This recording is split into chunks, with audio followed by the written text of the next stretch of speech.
माननीय प्रधानमंत्री श्री नरेंद्र मोदी जी की एक्ट ईस्ट पॉलिसी में पूर्वोत्तर राज्यों की अहम भूमिका है। हमने पूर्वोत्तर के लिए एक्ट ईस्ट का संकल्प लिया है। यहां विकास की, टूरिज्म की इतनी संभावनाएं हैं। नॉर्थ ईस्ट की इन संभावनाओं पर अब काम हो रहा है। पूर्वोत्तर अब भारत के विकास का गेटवे बन रहा है। ब्रह्मपुत्र और बराक नदी पर विकसित किए गए राष्ट्रीय जलमार्ग 2 एवं 16 इस परिकल्पना की महत्वपूर्ण कड़ी है। ब्रह्मपुत्र नदी के दक्षिणी तट पर बसे गुवाहाटी के पास पांडु में एक मल्टी मॉडल टर्मिनल का निर्माण किया गया है। पूर्वोत्तर भारत में जहाजों की मरम्मत एवं रखरखाव के लिए कोई आधुनिक सुविधा नहीं है। जहाजों को मरम्मत के लिए कोलकाता ले जाना पड़ता है, जो काफी खर्चीला है। इस कमी को दूर करने के लिए गुवाहाटी के निकट पांडु में जहाजों की मरम्मत के लिए एक ड्राई डॉक की स्थापना की जा रही है। अब इस पूरे क्षेत्र में जहाज मरम्मत का काम भी होने लगेगा, जो आर्थिक बचत के साथ ही साथ रोजगार का भी सृजन करेगा। माननीय प्रधानमंत्री ने आज इस जहाज मरम्मत स्थल का शिलान्यास किया। इस परियोजना की कुल लागत 208 करोड़ रुपए है।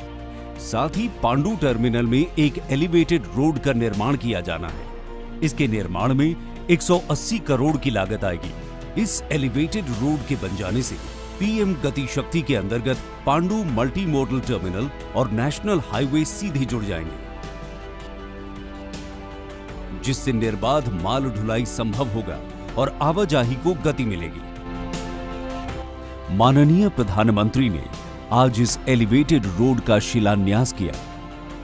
भारत में कई जलमार्गों के विकास होने से प्रशिक्षित पेशेवरों की आवश्यकता होने लगी है। इसकी पूर्ति करने के लिए IWAI द्वारा असम एवं त्रिपुरा सरकार के साथ मिलकर स्किल डेवलपमेंट संस्थान में ट्रेनिंग सेंटर खोले गए हैं। गुवाहाटी में स्थापित किए गए स्किल डेवलपमेंट इंस्टीट्यूट में खासतौर पर पूर्वोत्तर के छात्रों को प्रशिक्षित किया जाएगा, जो न सिर्फ इस सेक्टर की आवश्यकता को पूरा करेगा, अपितु उनके लिए रोजगार भी सुनिश्चित करेगा।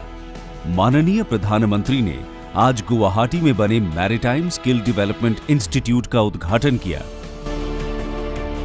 राष्ट्रीय जलमार्ग 2 में स्थित धुबरी, जोगी घोपा, तेजपुर, सिलघाट, निमाती और डिब्रूगढ़ में फ्लोटिंग टर्मिनल बनाए गए हैं। माजुली द्वीप में आवाजाही के लिए रो और रो पैक्स की सुविधा शुरू की गई है। इसके अलावा बोगीबील में एक स्थायी कंक्रीट टर्मिनल की स्थापना की जा रही है, जो हर मौसम में माल ढुलाई और यात्री परिवहन को सुनिश्चित करेगा। इसी तरह राष्ट्रीय जलमार्ग 16 पर बांग्लादेश सीमा से लगे करीमगंज को ट्रांसशिपमेंट हब के रूप में विकसित किया जा रहा है। पूर्वोत्तर के सभी राज्य इस परिकल्पना की महत्वपूर्ण कड़ी हैं। इसी के आधार पर प्रधानमंत्री जी ने भारत बांग्लादेश प्रोटोकॉल रूट के विकास की अवधारणा की है, जो राष्ट्रीय जलमार्ग 2 और 16 के माध्यम से संपूर्ण पूर्वोत्तर राज्यों को देश के प्रमुख बंदरगाहों और बड़ी शहरों से जोड़ने में सफल रही है। उत्तर पूर्वी भारत में जलमार्गों के विकास से सामाजिक और आर्थिक परिदृश्य में भारी बदलाव आया है, जो समग्र विकास का द्वार खोलने के साथ ही साथ रोजगार के नए अवसर उपलब्ध कराने में सफल रहा है। इन प्रयासों से पूरा पूर्वोत्तर मुख्य धारा से जुड़कर देश की उन्नति में विशेष योगदान दे रहा है।